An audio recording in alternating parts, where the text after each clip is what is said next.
Hi lovelies, welcome back to this YouTube channel. My name is Agatha and this is Agatha of Ideas. Yes guys, like the title says, 2 weeks to my wedding, everything went south. My wedding almost got cancelled. Yes, yeah. I came into the US on a K1 visa, meaning that immediately after getting into the US, I had just 3 months, that's 90 days to get married. Now I'm proud to when I moved into the US. My fiance was like, my husband, who is my fiance at the time, was like, babe, don't sew new dresses. Just come, we'll get you dresses from online. We'll just get you dresses from maybe from any online store. And I'm like, hold up, hold up, hold up, hold up, hold up, hold up, hold up. I'm getting married in the US, guy. Bro, I'm getting married in the US. And you want me to order my dress online? Excuse me, what if it doesn't fit? What if it is what I ordered versus what I got? What if it comes and it's not the same color that was displayed online? What do I do? I'm like, please, no women. I went to my tailor. I made 3 beautiful dresses. One for my court wedding, one for my traditional cultural wedding. That's a traditional wedding, or let's say my dowry payment, and then one for the evening party, that's the reception.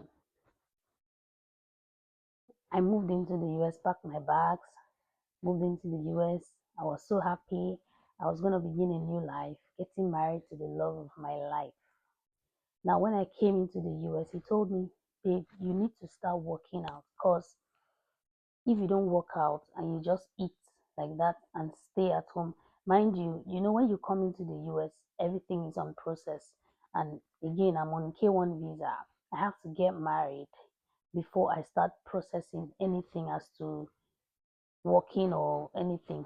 So said you need to start working out. So guys, I was working out every blessed day. I was eating once a day. I was on intermittent fasting. I was even lifting heavy, lifting weights. So everything was on top gear. My aunt, my dad, all hands were on deck. We had already booked the appointment, the court appointment, the hall, the photographer, videographer. Everything was literally in motion. And then I had already spent 2 weeks and 2 months and 2 weeks. And then I had just 2 weeks to get married. And then my auntie is like, one day she just said, try that dress on, let's see how it fits. Guys, I tried my dress, guys. It didn't fit. None fit. None of the dresses.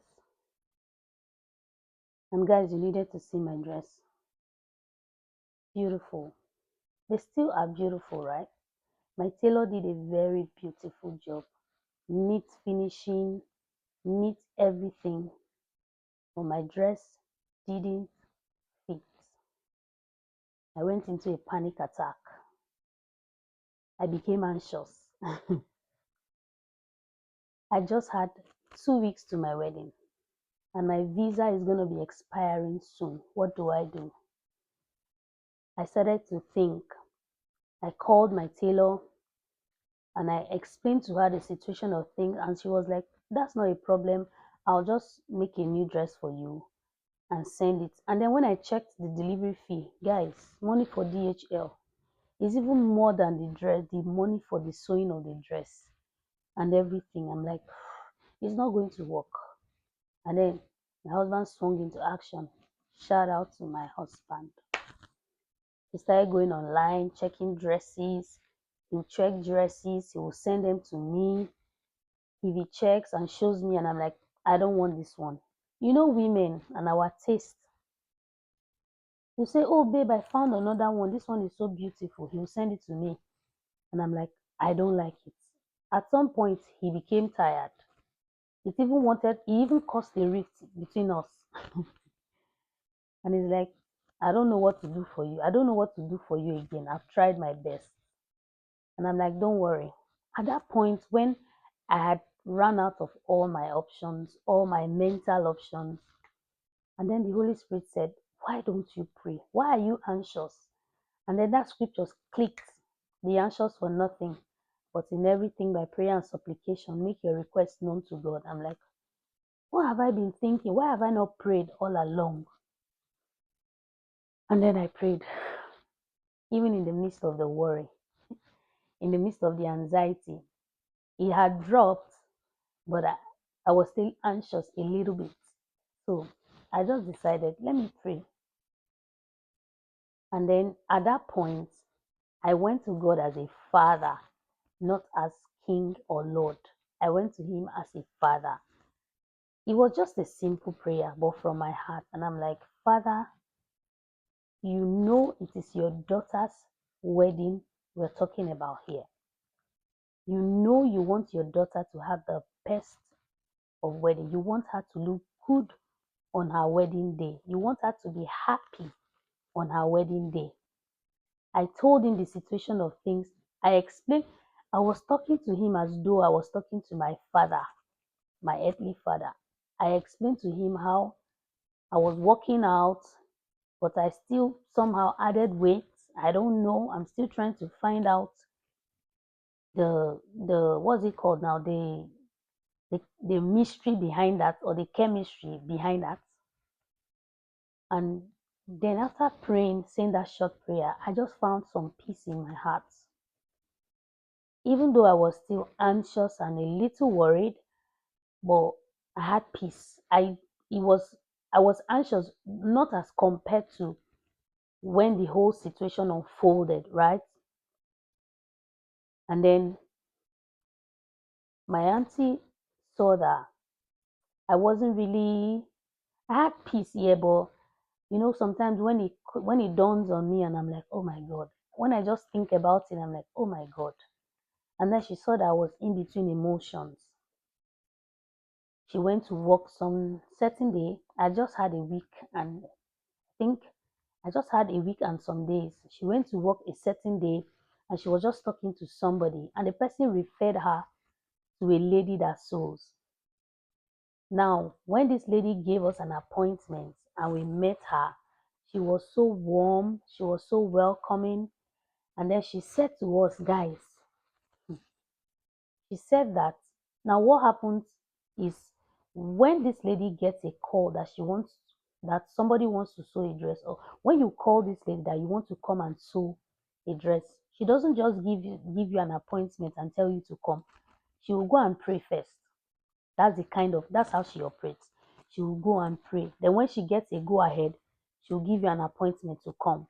So she said she went to pray after receiving my auntie's call, and then the Holy Spirit said to her, explain the kind of job to her, told her that it was an amendment work, and then it was a new bride. It was a new bride that needed to be happy on her wedding day. So she had to take that job. She doesn't take amendment jobs. She said she would rather advise you to go get a new material for her to sew for you. Guys, the dress I'm talking about here, the evening dress I'm talking about here, is a beaded dress, fully beaded from up to down, and it's a flowing dress. You know what that means. If you're a tailor, you understand what I mean when I say a fully beaded dress. And then the traditional wedding skirt it wasn't beaded, but the top was beaded, but the skirt was not beaded. So she had to do these two amendments. And then as a tailor that when you want to do an amendment job on a beaded dress, you have to break it. That's what they said. Tailor said they have to break the beads for them to be able to sew. If not, it spoils their machine. Guys, before I had gone there, God had gone ahead of me. to grant me favor in her sight. And then when we went there, she took my measurements. She explained how the Holy Spirit had told her that she needed to work on this dress. And I'm like, what? Guys, she worked on the dress. I went for my second try fitting. When I tried this dress on, you will not believe that there was any amendment whatsoever on the dress. It was so neat. If I had told you that, oh, I had just amended this dress like 3 days ago, you would not even believe it. At that point, when I looked at myself in that dress, every iota of doubt in me died. You know, when I had tried the dress and then it didn't fit. A lot of things, the devil was just pumping in a lot of things into my head. Oh, are you sure you made the right choice? Are you sure you're making the right decision? Are you sure this person is the right person? Are you sure God still loves you? Are you sure, even when I prayed, are you sure God is going to answer your prayer? Are you sure you are even doing the right thing? A lot of things were just coming into my mind. At that point, every iota of doubt died, guys. It just died. And then I had this conviction in my heart again that God really loves me. And then when I took my dress, I wore my dress on my wedding day. I was looking so beautiful, so happy. And then while I was dancing, it just dawned on me again that God is not a deadbeat dad. He's a father. He's a responsible father. He says, before he formed me, he knew me. Before I was born, he had called me. His thoughts and his plans for me, they are good, only good and not evil. So this is just to encourage somebody out there. I don't know what you are going through. I don't know what level of trial you are going through. I don't know what phase of life you are in right now. This is to tell you that God is intentional about you. He's a father. He's a responsible father. He's not a deadbeat dad. You can talk to him as a father. He would hear you, he will answer you, and he will come through. Okay? He says, even the hair, every strand of hair on your head is numbered.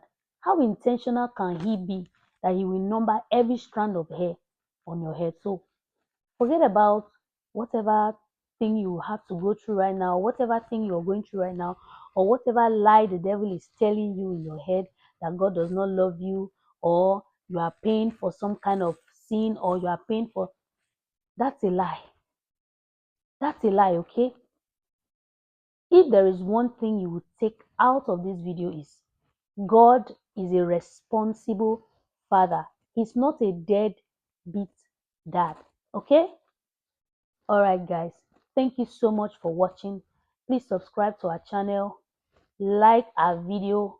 Please like, because for some reason, if you don't like, this video doesn't reach other people.